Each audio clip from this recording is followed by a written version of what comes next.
Hey everybody, Sean Holsinger here from holsingersflyshop.com. Bringing another fly time video. This time today, it's actually a wet fly, a cross between a wet fly and a competition fly. This fly was one that a buddy of mine, who's a competition fly fisherman, he was fishing lakes, and in his last competition needed this fly. It's called a cruncher. It's one of his common lake flies that he uses. I would be swinging this as a wet. It would work great in a fast run as a wet fly too. Pretty common fly.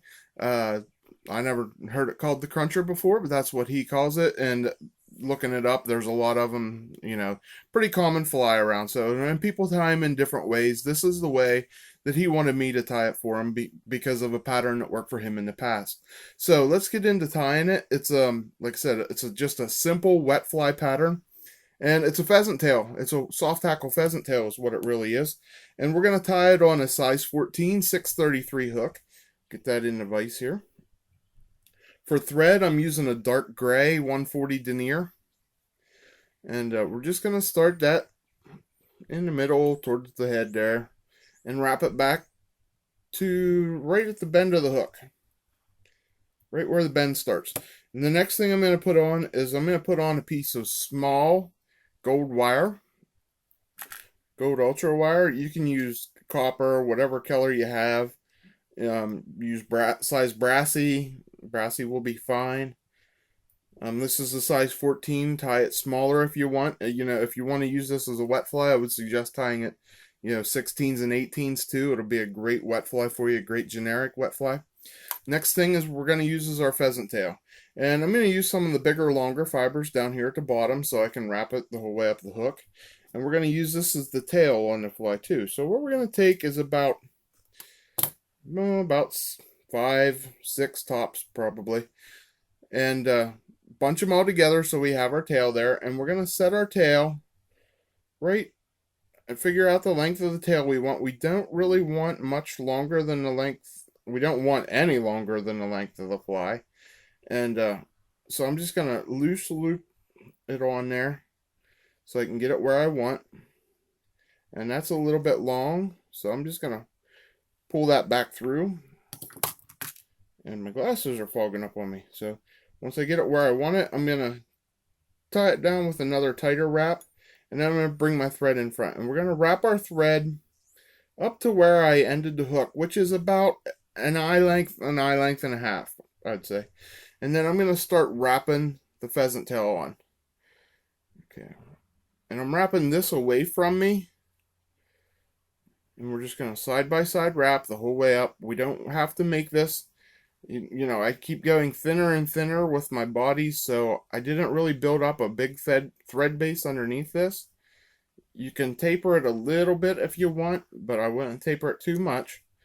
Okay, and then we're just going to wrap our pheasant tail fibers down, and we'll trim these off.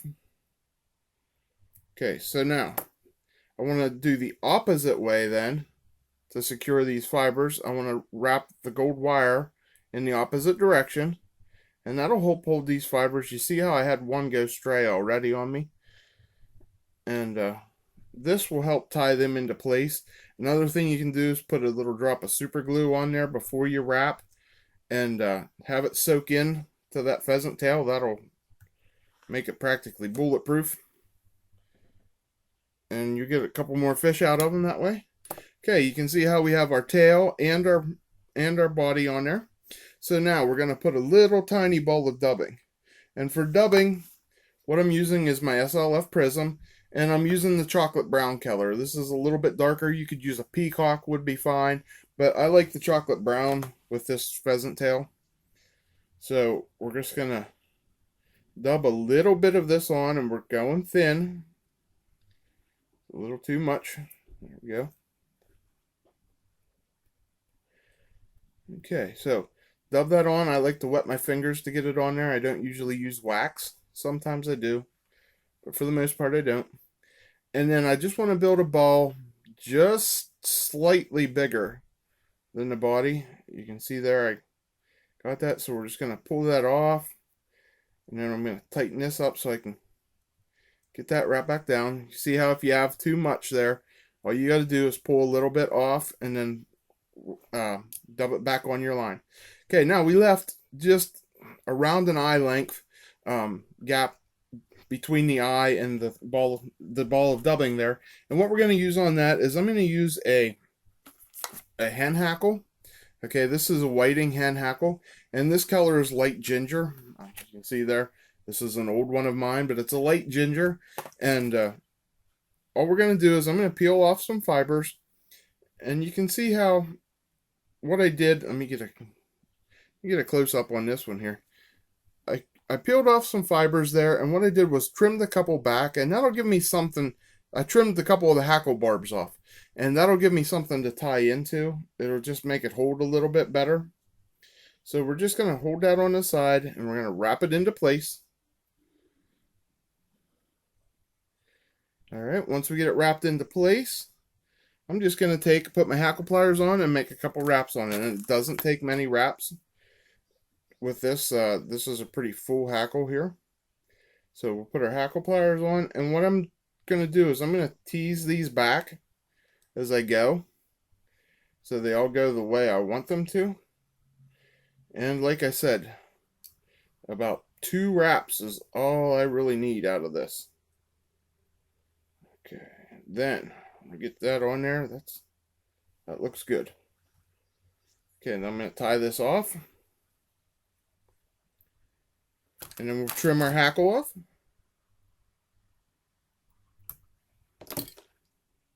Okay, then I'm just going to make a nice smooth head there and make sure all my hackle fibers are leaning back like I want them to, and splayed up over that ball of ice stub there. So you can see I have a nice profile, a nice taper to my hackle there. And now we're just going to whip finish it off.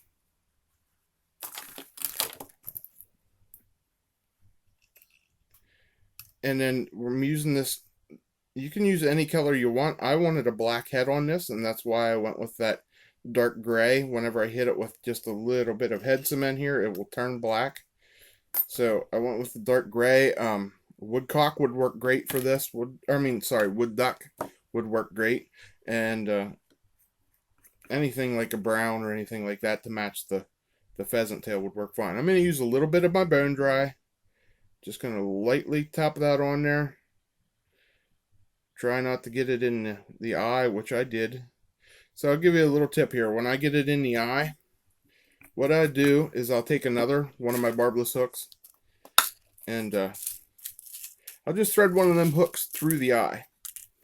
And by doing that, it allows me to open up the eye while I hit it with my light. So there we go. We're just going to pop that through the eye there so it stays in place. And then I'm just going to hit it with my light to seal up the head. Okay, and then what I'll do is pop this back out. There we go. And there, I'm done. Now I didn't close my hole up whenever I whenever I hit it with my UV glue. So that's all that's to the cruncher. It's a very, very good looking fly. Like I said, he uses it as a dropper when he's doing his comps. You have to fish out of a boat and dry fly. Sorry, not dry fly fish. You can dry fly fish, but you can fish 2 flies. One of them is usually a dropper. Another one is a chrominid or something like this. And this is a great pattern for it. So give it a try for that. And also, don't be afraid to use it as a wet fly. Swing it in a nice swift riffle or something like that. This is a great buggy looking fly. Thanks for watching, everybody. Until next time, I'm Sean Holsinger. And while I'm at it here, in case you didn't see, we just got new hats in at the shop. So if you're interested in one of these hats, get online, holsingersflyshop.com. While they last, we keep ordering them in. We're on our 2nd order already. They're really, really popular, and got another color option now. But if you like them, please take the time, get on our website and check them out. And thanks for watching, everybody. Until next time, get on our YouTube channel, our Facebook, and our Instagram. I'm constantly updating it with something new on there.